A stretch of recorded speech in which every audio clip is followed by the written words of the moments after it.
Why do I think the Canadian Federal Liberal Housing Accelerator Fund should be scrapped? The Canadian Federal Liberal Government's Housing Accelerator Fund, or HAF, was launched with the aim of expediting housing construction through financial incentives to municipalities.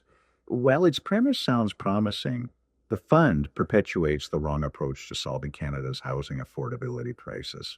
Instead, a more effective solution would involve reducing personal taxes and eliminating municipal red tape in housing development. But here's why half should be scrapped in favor of these alternatives.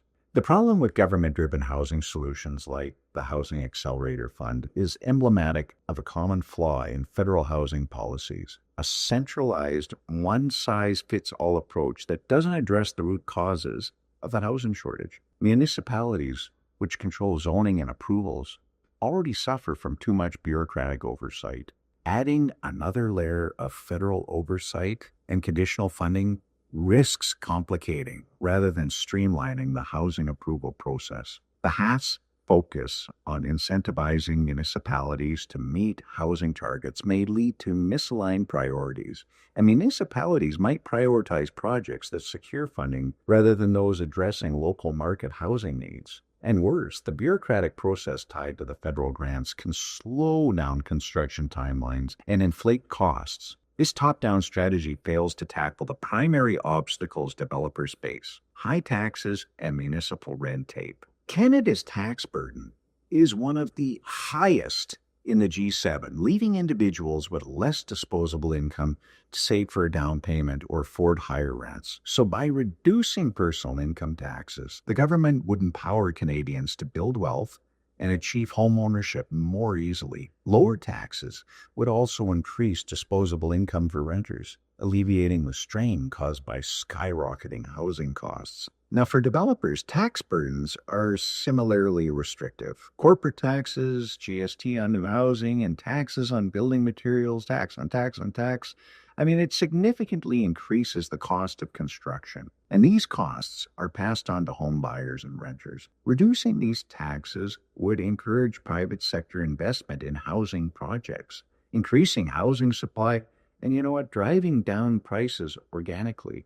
Now, at the municipal level, lengthy zoning approvals, excessive fees, or as we call it, red tape, have created a perfect storm of delays and inflated costs. According to the Fraser Institute, it can take years to get a new housing development approved in Canada's largest cities. Calgary and other growing regions have faced similar challenges, with developers and builders often stuck in a maze of bureaucratic hurdles. Eliminating this red tape would accelerate housing construction far more effectively than the HAF ever could. By streamlining zoning processes, reducing approval timelines, and encouraging as-of-right zoning, and this is where projects conforming to the local plan can proceed without special permissions, municipalities could unlock thousands of new housing units.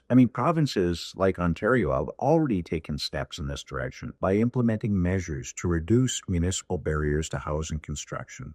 Now, time will tell how effective these changes will be. Housing is fundamentally a local issue, though. Municipalities are best positioned to understand their unique challenges and opportunities.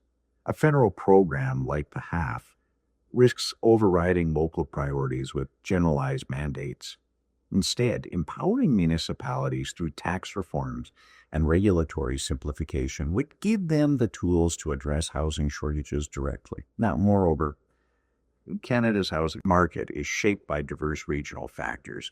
A strategy that works in Toronto or Vancouver might not be appropriate for Calgary or Saskatoon or Winnipeg, where housing supply and demand dynamics differ. Allowing local solutions to flourish, free from federal constraints, ensures that resources are allocated efficiently and effectively. So scrapping the HAF in favor of reduced personal taxes and streamlined regulations would let the market address the housing affordability crisis more effectively. Lower taxes would increase affordability for individuals and incentivize private sector developers.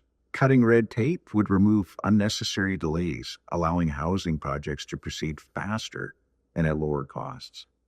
Canada's housing affordability crisis cannot be solved by throwing more public tax dollars at the problem. Instead, the government should step aside, reduce the barriers, and allow the private sector to do what it does best: build things.